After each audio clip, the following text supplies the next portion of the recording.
Umpisa ng film ay nakasentro kay US Marshal Edward Teddy Daniels na naglalayag patungong isang isla na may pangkaisipang institute. Si Teddy ay nakararamdam ng pagkahilo at madalas na nagsusuka sa sasakyang pangdagat. Dito niya nakadaupang palad si Chuck na kanyang partner sa kanilang pagtetelebasyon na pag-usapan kung may kasintahan si Teddy. Tumugon si Teddy na asawa na ang meron siya at sa isang gunita, binalikan niya ang masasayang panahon nilang magkasama. Ibinahagi niya kay Chuck ang tungkol sa pagkamatay ng kanyang asawa dahil sa apoy sa kanilang tahanan na ikinasawi din ng 4 na iba.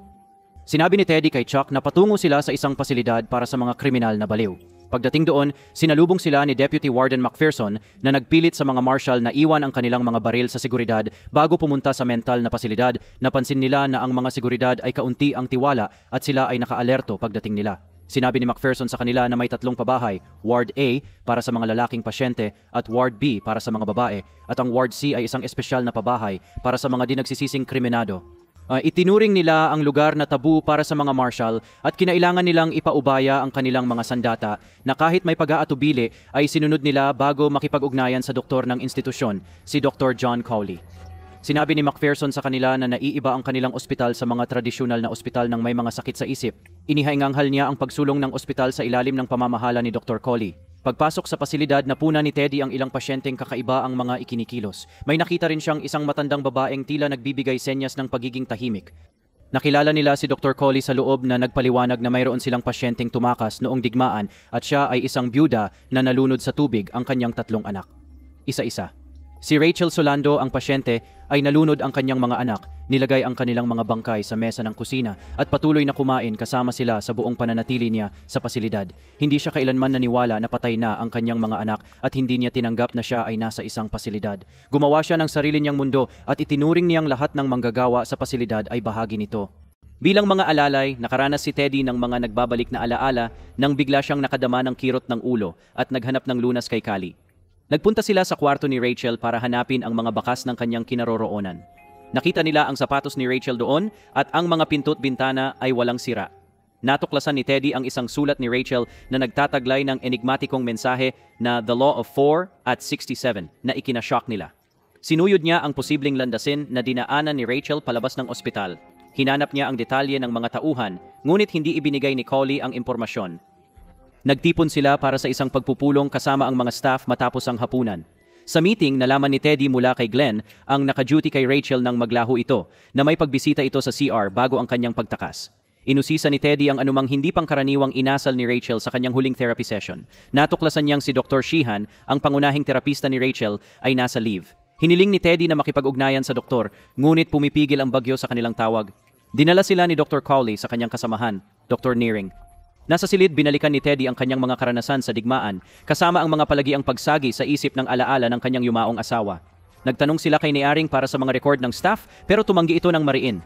Bukod dito, iginiit ni Teddy na sila ay magpapahayag ng pagtatapos ng kanilang paghahanap kinabukasan. Sa kanilang paglalakad pabalik sa hotel, tinanong ni Chuck si Teddy kung determinado siya sa pagwawakas ng kanilang misyon. Ipinaliwanag ni Teddy na sa tingin niya ay nagsisinungaling ang mga doktor at di makatotohanang nasabi ni Rachel na lumabas ng walang tulong. Sa pagtulog, nanaginip si Teddy tungkol sa kanyang asawa, saka sinabi na hindi talaga umalis si Rachel. Niyakap niya ito hanggang sa ito ay nagdugot naging abo. Sa paggising, basa siya dahil sa tumagas na ulan sa bubong. Dahil sa malakas na ulan, hindi sila makaaalis ng pasilidad ng umagang iyon, kaya nagpasya silang hanapin si Callie upang ipagpatuloy ang investigasyon. Ang unang pasyente na kanilang in-interview ay si Gibrin, na nagangkin na siya ay lumaslas sa isang nurse at si Teddy ay nakakuha. Nairita, masiglang sinusulat ni Teddy sa kanyang notepad dahil hindi siya makakuha ng anumang impormasyon mula sa kanya. Ang susunod na pasyente ay si Kearns, na cooperative at mukhang medyo normal. Tinanong ni Teddy si Kearns tungkol kay Sheehan at nagbigay siya ng magandang ulat tungkol sa doktor. Pagkatapos ay hiniling niya kay Chuck na magdala ng tubig habang nagsusulat siya ng tala para kay Teddy. Naguluhan, tinanong ni Teddy tungkol sa pinakabagong balita kay Andrew, ngunit itinanggi niyang kilala niya ito at umalis. Habang tinatapos nila ang panayam, nagtanong si Chuck kung sino si Andrew. Sinabi niya na si Andrew ang siyang nagsunog ng kanyang bahay at pumatay sa kanyang asawa. Ngunit hindi na parusahan si Andrew. 1 taon ang nakalipas, nalaman niya na si Andrew ay gumawa na naman ng panununog at siya ay nasa isla. Subalit biglang nawala si Andrew na parang hindi siya umiral at walang talaan tungkol sa kanya. Itinanong ni Teddy kung maaaring nasa Ward C si Andrew tulad ni Rachel. Nag-usisa si Chuck kung ano ang gagawin ni Teddy kung matagpuan niya si Andrew, kung saan sumagot si Teddy na wala siyang balak na saktan si Andrew. Napadpad sila sa isang liblib na sementeryo at inihayag ni Teddy ang tala na isinulat ni Kearns na nagsasabing tumakas siya. Habang lumalakas ang ulan, napagpasyahan nilang magtago sa malapit na kanlungan. Naalala ang digmaan at binanggit ang pagpopondo ng pasilidad mula sa House UN American Activities Committee at pinaghihinalaan na ito'y nagkukondukta ng mga eksperimento sa tao. Hinanap niya ang impormasyon tungkol sa pasilidad, ngunit tanging si George Noyes lamang, isang dating pasyente sa Ward C, ang sumagot. Gayunpaman, pagbabalik niya ay binaril niya ang 3 tao sa isang bar. Sinubukan ng abogado na i-plead ang kawalan ng katinuan, ngunit tumanggi siya. Nakiusap siya sa hukom, mas gusto pa niyang mamatay kaysa bumalik sa anumang pasilidad. Nakilala ni Teddy si George sa bilangguan, natutunan niyang sila'y pinag-eksperimentuhan sa pasilidad. Yan para kay Teddy, ito ay isang pagkakataon. Bagaman nagtataka si Chuck kung ito ba ay bitag, iminungkahi ni Chuck na maaring alam ng gobyerno ang kanyang paghahanap dahilan ng kanyang pagkakatalaga sa isla. Biglang dumating si McPherson sa kanilang kanlungan at nag-alok na ihatid sila pabalik. Bumalik sa pasilidad, lihim silang pumasok sa isang pagpupulong ng mga doktor at nakinig sa kanilang pag-uusap. Napag-alaman nilang may 16 na pasyente sa ospital. Pittle, inisip niya ang tala ni Rachel, nagtataka kung sino ang ika-67 pasyente. Pagkatapos ay inihayag ni Collie na bumalik na si Rachel. Sa susunod na tagpo, kinapanayam ni Teddy si Rachel na nagkamali sa kanya bilang kanyang yumaong asawa at inatake siya. Bumalik sa kwarto, muling sumakit ang ulo ni Teddy. Uminom siya ng gamot na inireseta ng doktor at natulog. Nagkaroon siya ng maraming kakilakilabot na bangungot kung saan nakita niya si Andrew, si Rachel na duguan at ang sarili niyang dala-dala ang kanyang mga anak sa lawa. Nakita rin niya ang kanyang asawa na sinasabihan siya na buhay si Andrew. Pagmulat ng mata, nadiskubre niyang ang pagbaha ay nagpahinto sa kuryente ng pasilidad.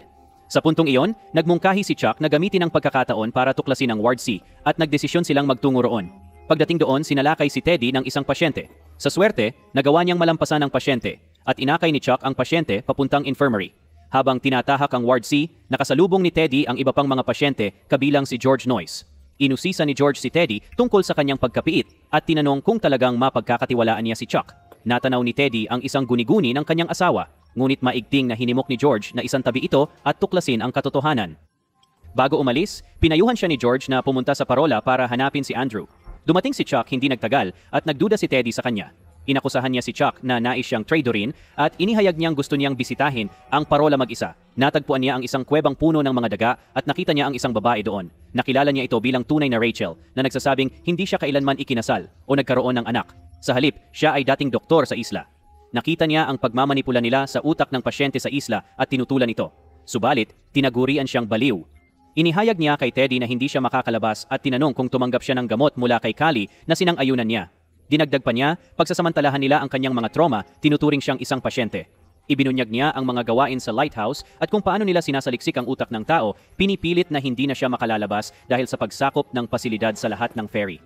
Bumalik si Teddy sa pasilidad, humarap kay Collie at inusisa ang paradero ni Chunk, ngunit sinabi ni Collie na kasama siya.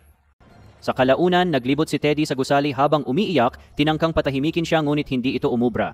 Pumalag siya at nagtagumpay sa pagtakas. Natagpuan niya ang sasakyan at nagtangka makapunta sa parola, ngunit nasalubong niya ang kanyang may bahay. Nakiusap siyang paalis na ang barko, ngunit tumanggi ito. Sa desperasyon, lumangoy si Teddy at nagawa niyang madaig ang isang gwardya bago niya narating ang parola. Wala siyang natagpo ang ibang mga pasyente maliban kay Collie na nagsabi sa kanya na siya ay nalito. Inilantad ni Collie na si Teddy ay kasama na sa institusyon dahil sa kanyang sakit sa isip 2 taon na ang lumipas. Itinuro pa ni Collie ang dokumento ng kanyang pagpasok. Sumunod, iprinesenta ni Kayleigh ang 4 na iba't ibang pangalan at inilahad na ito'y mga katang isip lamang ni Teddy na mga anagram lang sila. Sinabi niya na ang tunay na ngalan ni Teddy ay Andrew Laedis at binuo niya ang isang alternatibong pagkatao upang itago ang kanyang krimen. Di naglaon, dumating si Chuck na nagsiwalat bilang Dr. Sheehan, ang kanyang punong psychiatrist sa nakalipas na 2 taon. Sa pagkabigla, hinawakan ni Teddy ang kanyang baril at binalak silang barilin. Ngunit isang peking baril lang pala iyon, kaya sinugod niya si Chuck. Upang mapayapa si Teddy, ipinakita sa kanya ni Collie ang litrato ng 3 mga anak at ibinunyag na siya ang pumatay sa kanyang asawa. Following the demise of the children, a flashback disclosed how Teddy killed his spouse after their children perished. Pagkatapos nagising si Teddy at tinanggap na si Andrew Laedis siya at siya ang pumaslang sa kanyang asawa. Inamin niyang binuo niya sina Andrew at Rachel sa kanyang isipan upang takasan ang katotohanan. Pagkatapos ng kanyang pag-amin, sinabi ni Collie kay Teddy na siya ay nagkaroon ng lunas mga 9 na buwan na ang nakaraan, ngunit bumalik siya. Hinikayat ni Collie si Teddy na tanggapin ang kanyang totoong pagkatao at pumayag siya. Makalipas ang ilang oras, nakaupo si Teddy sa tabi ng pasilidad at dumating si Chuck upang manigarilyo kasama niya. Nagtanong siya kay Chuck tungkol sa kanilang pag-alis sa takipmata at kinikilala nila na mas matalino kaysa sa mga doktor. Tinanong ni Teddy si Chuck para sa kanyang opinyon kung ang pamumuhay bilang isang halimaw o pagkamatay bilang isang mabuting tao ay mas masahol pa. Bago tumugon si Chuck, lumayo si Teddy kasama ang mga orderlies habang natapos ang pelikula.